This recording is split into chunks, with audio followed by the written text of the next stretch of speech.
এই যে বিল্ডিংটা দেখছো এটাই হচ্ছে দ্য ব্রিটিশ মিউজিয়াম। এবার ব্রিটিশ মিউজিয়ামের ওপেনিং টাইম আর ক্লোজিং টাইমটা আমি তোমাদের বলে দিই। তো এখানে যেভাবে পিৎজাটা বানাচ্ছে আমার খুবই ইউনিক লাগলো।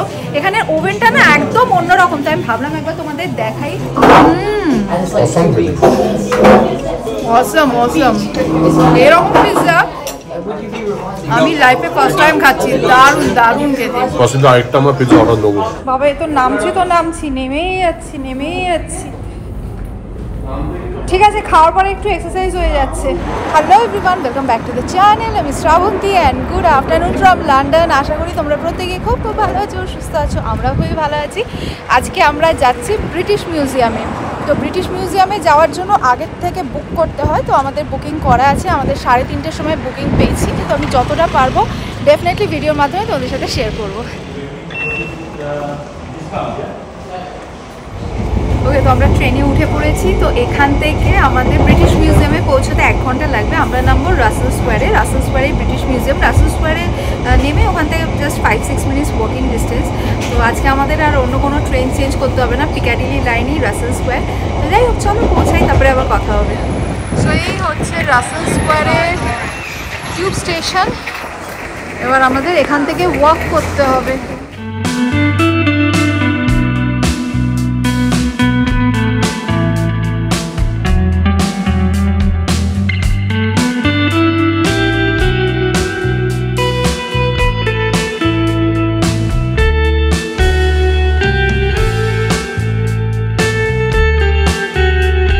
আমরা এসে গেছি ব্রিটিশ মিউজিয়ামে। সামনেই রয়েছে ব্রিটিশ মিউজিয়াম।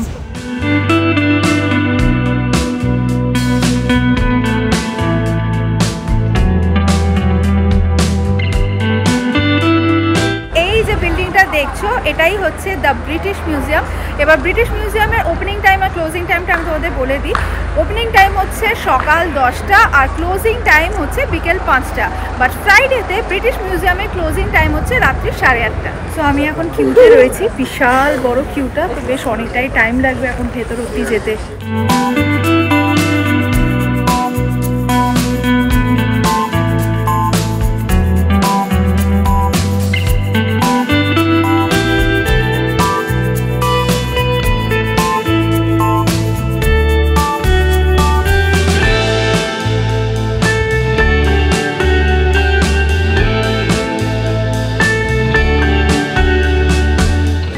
ফাইনালি ব্রিটিশ মিউজিয়ামের ভেতরে ঢুকে গেছি। আর আমি না পুরো ভয়েস ওভারে তোমাদের সাথে কথা বলবো, কেন কি এখানে এইভাবে কথা বলা যাবে না, পুরো ভিডিওটার মধ্যে ভয়েস ওভার দিয়ে দেবো। ফার্স্টে আমরা চলে এসেছি গ্রাউন্ড ফ্লোরে। বাট তার আগে এক ঝলক আমি তোমাদেরকে দেখিয়ে দিই কি প্রচণ্ড ভিড়। আমি জানি না তোমরা ভিডিওর মধ্যে কতটা বুঝতে পারছো, বাট এতটাই ভিড় ছিল না যে আমার ফোনটা হাত থেকে 3 থেকে 4 বার পড়ে গেছিলো। লাস্টে তো আমার ভয় লেগে গেছিলো যে ফোনটা পড়তে ভেঙেই না যায়। সেই জন্য আমি ঠিক করেছিলাম একদম খালি জায়গা না হলে আমি ভিডিও করবোই না। তো ফার্স্ট আমরা চলে এসেছি ইজিপশিয়ান স্কাল্পচার দেখতে। এখানে প্রচুর ইজিপশিয়ান স্কাল্পচার রয়েছে, বাট সবগুলো তো ভিডিওর মধ্যে তোমাদের দেখানো পসিবল নয়, তাহলে ভিডিওটা অনেক বড় হয়ে যাবে। সেই জন্য বাছাই করা কিছু ইজিপশিয়ান স্কাল্পচার আমি তোমাদের সাথে শেয়ার করছি। আর এই যে এরিয়াটা দেখছো এখানে পুরোটাতেই রয়েছে ইজিপশিয়ান স্কাল্পচার। আমাদের দেখা হয়ে গেছে, এখানে এসে ইজিপ্ট এন্ড হয়ে গেল। এবার আমরা ডিরেক্টলি চলে এসেছি গ্রিক অ্যান্ড রোমান স্কাল্পচার দেখতে। এই যে এরিয়াটা দেখছো এখানে পুরোটাতেই রয়েছে গ্রিক অ্যান্ড রোমান স্কাল্পচার। তো আমি জাস্ট তোমাদের সাথে একটা গ্লান্স শেয়ার করছি। ওই যে আমি তোমাদেরকে বললাম সবগুলো তো একটা ভিডিওর মধ্যে দেখানো পসিবল নয়, তাহলে ভিডিওটা অনেক বড় হয়ে যাবে। তো কিছু স্কাল্পচার আমি তোমাদের দেখিয়ে দিচ্ছি। আর প্রত্যেকটা স্কাল্পচার এত সুন্দর না, মনে হচ্ছে খালি দেখেই যাই, কি সুন্দর না। তো এবার আমরা চলে এসেছি আফ্রিকাতে। আফ্রিকাতেও ভালোই ভিড় ছিল, তো সেই জন্য আফ্রিকারও একটা গ্লান্স আমি তোমাদের সাথে শেয়ার করছি। আর অন্যান্য জায়গায় তো খুব একটা বেশি ভিডিও করতেই পারিনি, প্রচণ্ড ভিড় ছিল। এবারে চলে এসেছি ইন্ডিয়াতে। আর এই গণেশ ঠাকুরকে ভালো করে লক্ষ্য করে দেখো, ওনার কিন্তু এখানে 5টা মাথা আর 10টা হাত রয়েছে। নেক্সট রয়েছে নটরাজের মূর্তি। মা কালীকে আমার এখানে ভীষণ ভালো লেগেছে, ভীষণ সুন্দর লাগছে। নেক্সট রয়েছেন বজরংবলী, তারপরে রয়েছেন গৌতম বুদ্ধা, আর একদম লাস্টে রয়েছেন শিব পার্বতী। তো আরও অন্যান্য দেবদেবীরও মূর্তি ছিল, তো আমি তোমাদের বাছাই করা কিছু দেখালাম। আর আমি না ব্রিটিশ মিউজিয়ামের একটা ফ্লোরের গ্লান্স আমি তোমাদের সাথে শেয়ার করছি। ব্রিটিশ মিউজিয়ামটা ভীষণ সুন্দর। যদি তোমরা লন্ডনে আসো ডেফিনেটলি ব্রিটিশ মিউজিয়ামে এসো। আর একটা ইম্পর্টেন্ট কথা হচ্ছে এখানে আসলে কিন্তু হাতে 3 থেকে 4 ঘন্টা টাইম নিয়ে এসো, না তো দেখে শেষ করতে পারবে না। মিউজিয়াম থেকে এখন বেরিয়ে যাচ্ছি। এখন বাজে বিকেল 5:05 ব্রিটিশ মিউজিয়াম বন্ধ হয়ে গেল। আমরা জাস্ট এইমাত্র ব্রিটিশ মিউজিয়াম থেকে বেরিয়ে এলাম। তো আকাশের অবস্থা জাস্ট দেখো, যে কোনো মুহূর্তে পুরো ঝমঝম করে বৃষ্টি নামবে। এমনিতেই বিকেল 5টা থেকে বৃষ্টির ফোরকাস্ট ছিল। তো যাই হোক, ব্রিটিশ মিউজিয়াম আমার তো বেশ ভালো লেগেছে। আর যতটা পেরেছি ভিডিওর মাধ্যমে ব্রিটিশ মিউজিয়াম আমি তোমাদের সামনে তুলে ধরার চেষ্টা করেছি। আশা করি তোমাদেরও বেশ ভালো লেগেছে। তো যাই হোক, এখন এবার এখান থেকে কোথাও একটা যাব, কোথায় যাব সেটা এখনও ডিসাইড করতে পারছি না। কেন কি, যেই তো প্রচণ্ড মেঘ করেছে, বাইরে তো ঘুরতে পারবো না। বৃষ্টির এখন প্রেডিকশন আছে, বৃষ্টি তো পড়বেই। দেখা যাক, যেখানেই যাচ্ছি তোমরা ভিডিওর মধ্যে দেখতে পাবে।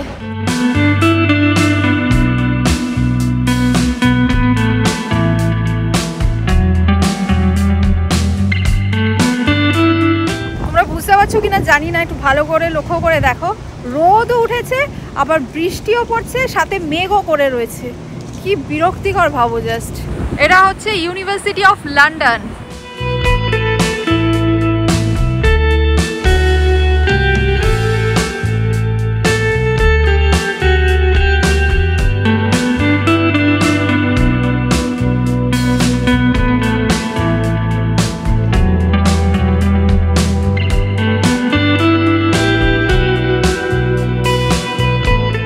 আচ্ছা, আমরা এখন চলে এসেছি ফ্র্যাঙ্কো মাঙ্কা বলে একটা পিৎজার দোকানে। তো এখানে যেভাবে পিৎজাটা বানাচ্ছে আমার খুবই ইউনিক লাগলো।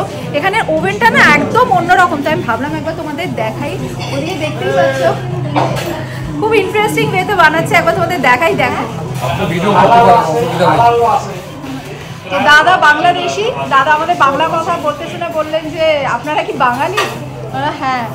তো এই হচ্ছে ওভেন, এই যে ওভেন, এখানে পিৎজা বানানো চলছে। আমি তোমাদেরকে দেখাচ্ছি যখন পিৎজাটা আবার বানাবো। এই যে দেখো, ভেতরে ঢুকিয়ে দিল ওভেনের ভেতরে।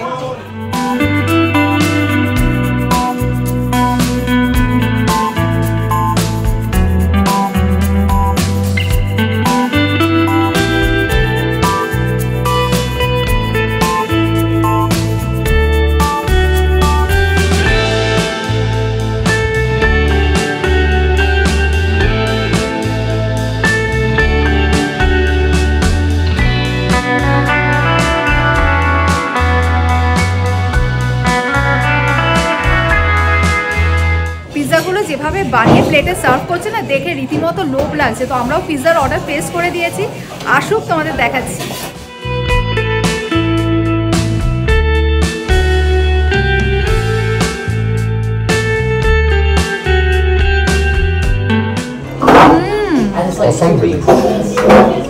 অসম অসম, এরকম পিৎজা আমি লাইফে ফার্স্ট টাইম খাচ্ছি। দারুণ দারুণ খেতে।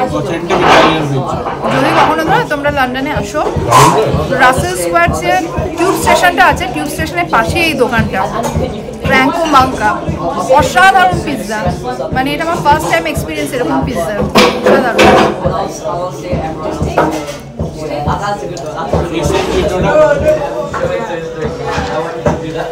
দারুণ দারুণ, মানে এটা সত্যি এত অথেন্টিক, পুরো ফ্রেশ, প্রত্যেকটা ইনগ্রিডিয়েন্ট।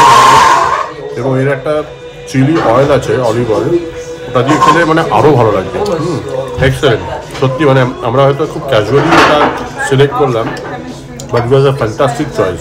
পসিবলি আরেকটা আমরা পিৎজা অর্ডার দেবো। তোদের কিরম লাগছে? কিরম লাগছে? একটা অর্ডার দেবো। তো আমরা খেয়ে দিয়ে একেবারে বেরিয়ে গেছি, আবার বৃষ্টি শুরু হয়ে গেছে। তো আমি তোমাদেরকে যেখানে পিৎজা খেলাম দেখিয়ে দিই। এই হচ্ছে ফ্র্যাঙ্কো ম্যাঙ্কো, আর ঠিক তার পাশেই রয়েছে রাসেল স্কোয়ার টিউব স্টেশন।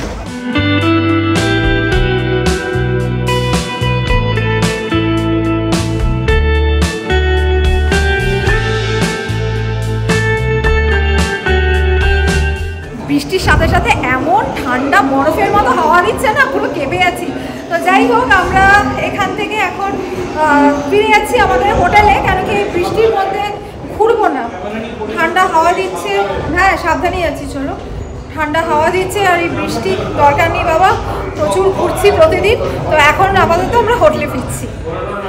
কত স্টেপস? 175 স্টেপস।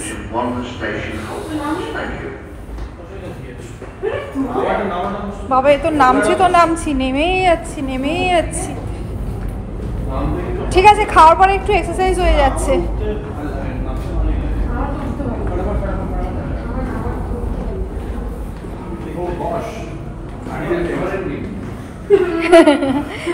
বাবারে আন্ডারগ্রাউন্ড বলে আন্ডারগ্রাউন্ড, নামছি শেষ আর হচ্ছে না। আচ্ছা এই স্টেশনটা এসকেলেটর করেনি কেন?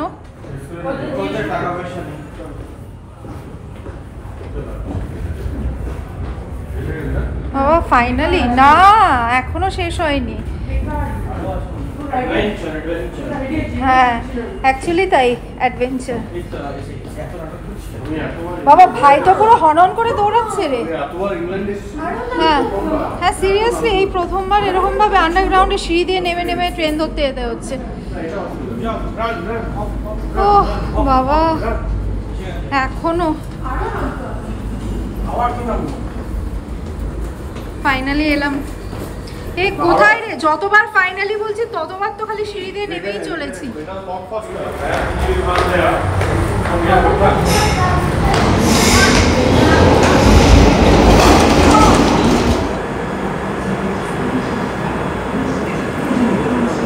Terminals 2 and 3 and Terminal 5. Just এইমাত্র হোটেলে ফিরে এলাম, এবার যাবো গিয়ে ফ্রেশ হয়ে নেবো। রাজীব, ঈশান আর আরিয়ান ওরা তিনজনই রাত্রে আরেকবার বেরোবে ডিনার করতে, বাট আমি আর আজকে রাত্রেবেলা ডিনার করবো না, কেন কি পিৎজাটা এতটাই ভালো ছিল যে আমি অনেকটা খেয়ে ফেলেছি। তো সেই জন্য ডিনার করার মতো জায়গাটা আমার বাকি নেই আর কি। তো যাই হোক, কেমন লাগছে বলো তোমাদের আমাদের সাথে লন্ডন ঘুরতে? ভালো তো? তো নেক্সট ব্লগগুলোতে তোমাদের সাথে নিয়ে লন্ডনের আরও অনেকগুলো জায়গায় ঘুরবো। তো চলো আজকে ব্লগটা এই পর্যন্তই রাখলাম। যদি আজকে ব্লগটা তোমাদের ভালো লেগে থাকে লাইক করো, কমেন্ট করো, ফ্রেন্ডস অ্যান্ড ফ্যামিলি সকলের সাথে শেয়ার করো। আর যারা ফেসবুক পেজ থেকে দেখছো তারা ফেসবুক পেজটা প্লিজ ফলো করে নিও। Thanks for watching and by.